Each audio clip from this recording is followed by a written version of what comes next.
Sur les plus de 7000 agents qu'il y a au SDIS du Nord, 64 femmes sont sapeurs-pompiers professionnels et 708 sont sapeurs-pompiers volontaires, ce qui fait un total de 772 femmes au sein du SDIS du Nord. Il y a 3 statuts principaux, ça va être les sapeurs-pompiers professionnels où le métier de sapeur-pompier est leur métier, les sapeurs-pompiers volontaires où ils ont un métier à côté et c'est un engagement, donc ils donnent de leur temps et de leur disponibilité pour des interventions de secours hors métier, hors famille, etc. Et puis il y a le personnel administratif, technique et spécialisé qui eux représentent les services fonctionnels, donc par exemple les services formation, RH, la direction, etc.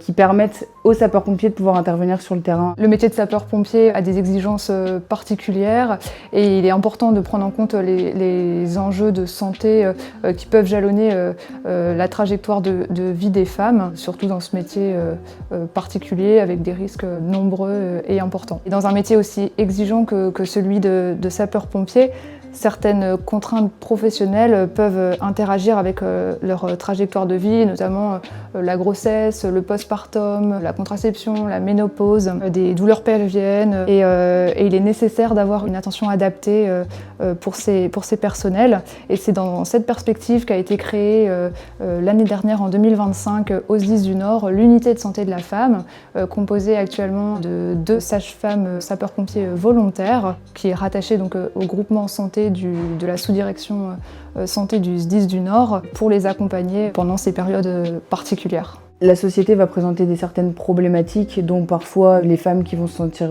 à l'écart ou alors des métiers où il y a majoritairement des hommes. Le corps des sapeurs-pompiers est clairement le reflet de la société. C'est pour cela qu'au SDIS du Nord, il y a depuis 2022 une référente mixité et lutte contre les discriminations qui permet aussi de promouvoir l'inclusion des femmes, de mettre en place des actions soit d'écoute, soit de sensibilisation auprès de ces femmes et puis aussi sur le recrutement parce qu'on a besoin de tout le monde. Que le sapeur-pompier volontaire ou professionnel peut être autant bien le boulanger ou le professeur des écoles du coin. Il peut en faire son métier. Le SDIS du Nord accepte les femmes et plus globalement, dans les sapeurs-pompiers de France, ça représente 22% des effectifs.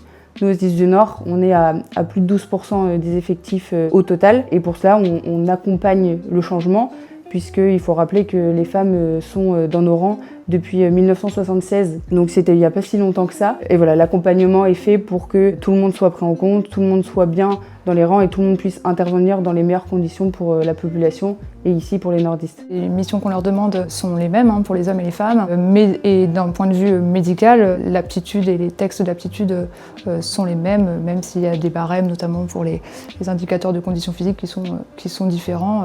D'un point de vue médical, on est tout aussi vigilant pour les femmes que les hommes. Depuis quelques années, par exemple, nos tenues sont adaptées, ce qui ne se faisait pas forcément avant. Les femmes ont des tenues adaptées pour leur morphologie. L'habillement s'est bien amélioré et maintenant nous avons des tenues plus cintrées et adaptées à nos morphologies. Maintenant, les nouveaux centres de secours sont équipés de vestiaires hommes puis de vestiaires femmes, des toilettes hommes et femmes, chose qui, je pense, n'était pas le cas avant. Il y a aussi une référente mixité, lutte contre les discriminations, donc que ce soit la mixité pour les femmes, mais aussi lutter contre les discriminations que peuvent être l'homophobie, la transphobie, etc.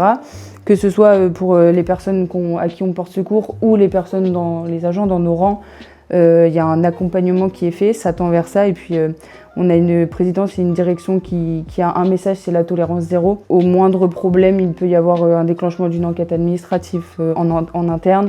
Là, c'est des problèmes qui sont vraiment pris au sérieux et des remontées d'infos qui permettent, par exemple, de faire des témoignages anonymes. Enfin, tout est fait pour que les personnes qui pourraient ressentir un mal-être soient identifiées et soient prises en charge dans les meilleures conditions, tout en les excluant pas et en les intégrant dignement dans le corps des sapeurs-pompiers du Nord. On a un bon exemple aussi dans notre hiérarchie. On a un président Jacques Houssin et une présidente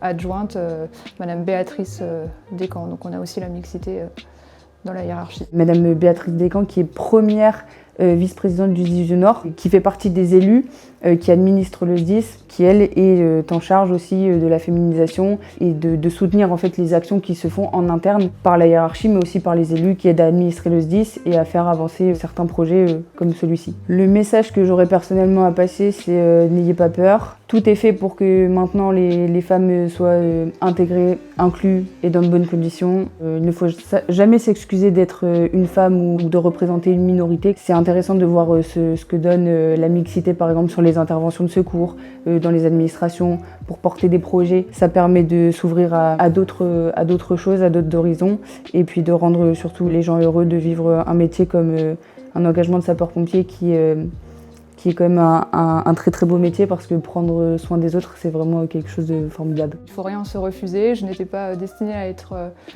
chez les sapeurs-pompiers, et voilà, je regrette rien, et je pense qu'on a tous notre place au SDIS du Nord. Il nous reste à vous souhaiter une belle et heureuse journée internationale des droits des femmes.